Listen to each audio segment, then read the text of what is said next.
Okay. So, can you tell us who you are, what you do, and give us a little bit of your background from how you come into the art industry?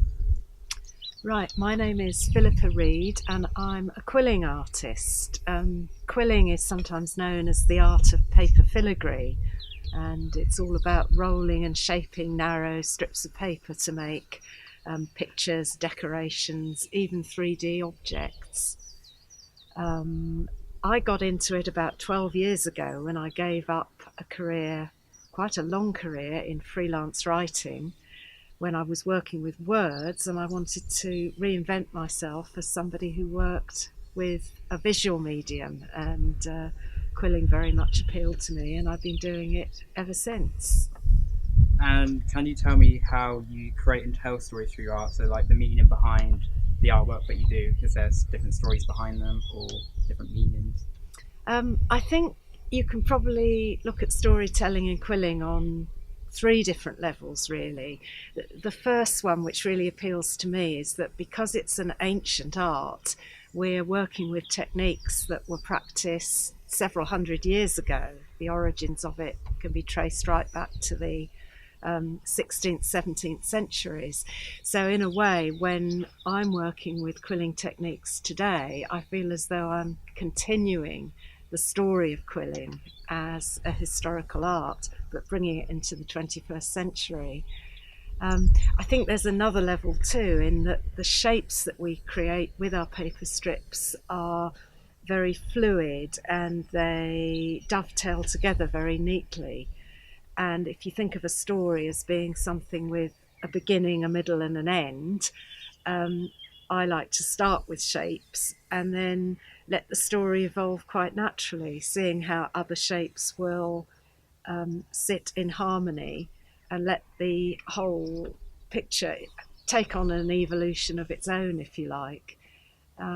There's perhaps a third aspect which I think is quite interesting. Because we work with paper strips which are set on edge, it creates a depth to the visual picture that you're creating, and it's actually something that can be touched through the fingers. So it perhaps conveys something of a story or a message to people who are partially sighted, which is quite an exciting thing, that they can, in a sense, feel a drawing. And going on to that, how powerful do you feel art can be to tell stories? So you've said how people that can't see, they can feel it and stuff like that. Do you think that makes this an art that's really powerful more than say filming or photography or any other art form? I wouldn't say it's more powerful, it's different. I mean, it's perhaps a little more subtle in the sense of conveying an actual story. Obviously, if you're making a film or writing a book or perhaps even drawing a cartoon with speech bubbles, you can be very, very direct in the message or the story that you're trying to put across. With quilling as a visual art, it is more subtle. You can put quite a lot of yourself into it, but it's more open to interpretation. And like all art, I think it speaks to different people in different ways.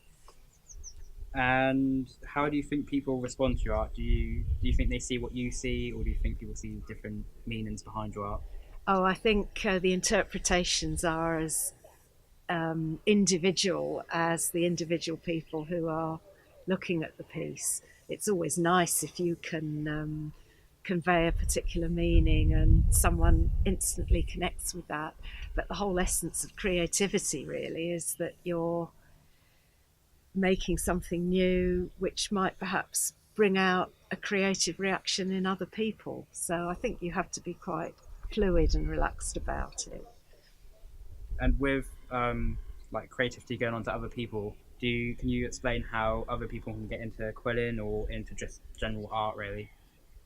Well, I love teaching quilling because I find that once people master the basic techniques and the shapes that can be made, they can almost immediately start seeing a channel for their own creativity. They can see how shapes might go together. I can give them examples, but once they pick up the basics, they take off and run with it themselves, and that's really a very exciting thing. And can you give us a few examples of when you teach people, and the type of people that you teach quilling to? Yeah, I teach all ages really. I love working with children because I think they're less inhibited and they don't have such a fear of failure as perhaps adults do.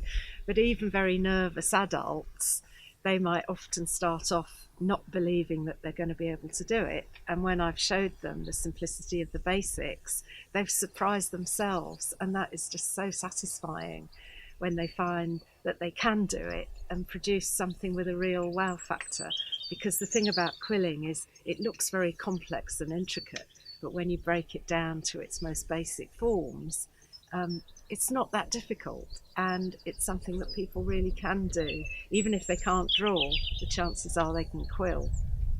And how easy would you say it is to tell stories through art or through quilling? I, I think some media make it easier than others.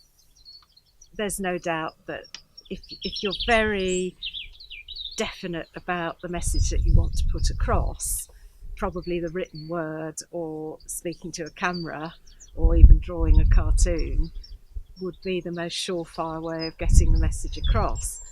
Um, with the sort of thing I do, it's a lot more subtle.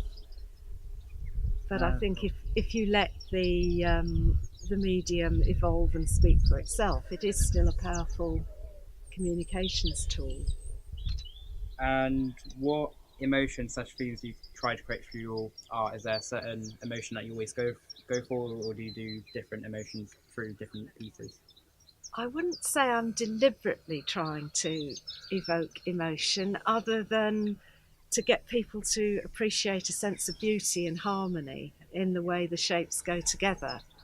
Um, I think I like to open people's eyes. They perhaps initially lock on to what they perceive as great intricacy, but then they look beyond the techniques towards the image that you've actually created. And could you give a little brief explanation of where the art industry's been, and especially your style since it's very old? Could you give us example, like a brief description of where it's been and how the industry sort of changed and how Quillen's sort of building up to come into this generation now? Yeah, it's quite an interesting story, really, because it traces its origins right back to monastic communities in the 16th and 17th centuries, where they used paper filigree to decorate holy pictures, reliquaries, book covers, and picture frames. And what they tended to do was very, very intricate. And they wanted to create a sense of opulence by working with strips, often which had gilded edges, so that it looked as though you were working with real gold and there was a great deal of detail in it.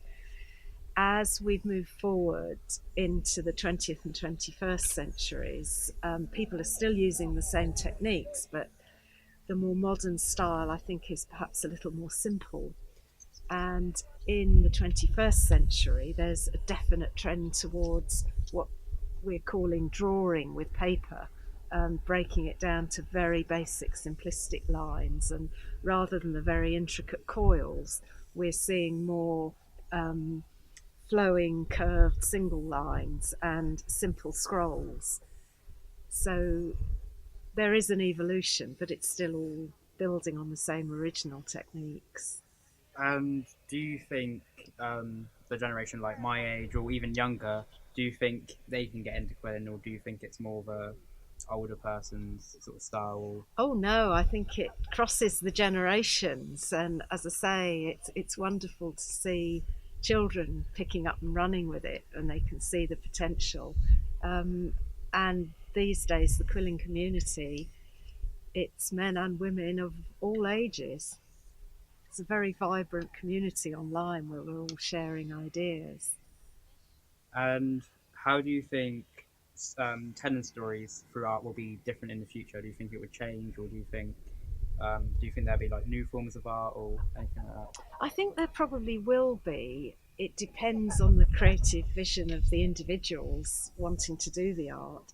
But I think we're seeing a definite trend towards, say, working with items, recycling items, instead of throwing something away, making something creative out of it. And some people even cut their own quilling strips or use strips that have been made in an office shredder. There's so many different ways in which you can apply the techniques and the ideas that I'm sure that quilling will evolve, and so will other art forms too. And from that, do you have any of your own projects that are coming up? Anything that's like different, or just anything that you wanted to mention? Really? Well, I'm about to do a 2 weeks artist residency at the Kit Kit Gallery in Taunton, which is very exciting because it gives me the opportunity to actually show people the art in the flesh, as it were, rather than just by posting photographs on social media. And it gives me the chance to interact with those people by talking to them, and you get direct feedback and you can explain more about the potential of the art. Um, Also, on the royal wedding weekend, where Prince Harry gets married to Meghan Markle, I've been invited to stage a display of quilling, which has been produced by the Quilling Guild, which is an organisation I'm involved with.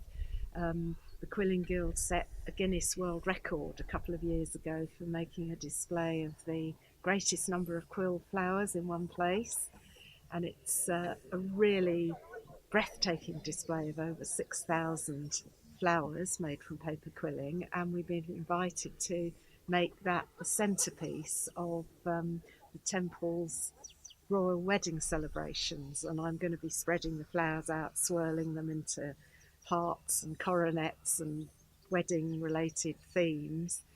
And we're hoping that large number of members of the public will come in and see it and learn more about quilling. And the final question is, can you tell me what storytelling means to you? I think it's always very satisfying if you succeed in communicating an idea that's in your head through art and realizing that you've connected directly with someone and projected that idea. But I think you have to accept that people put their own interpretations on visual things. So if someone who looks at my art and derives something different from it, that's fine as well. Um, it's a partnership in a way between the creator and the viewer. And I like to be relaxed about that.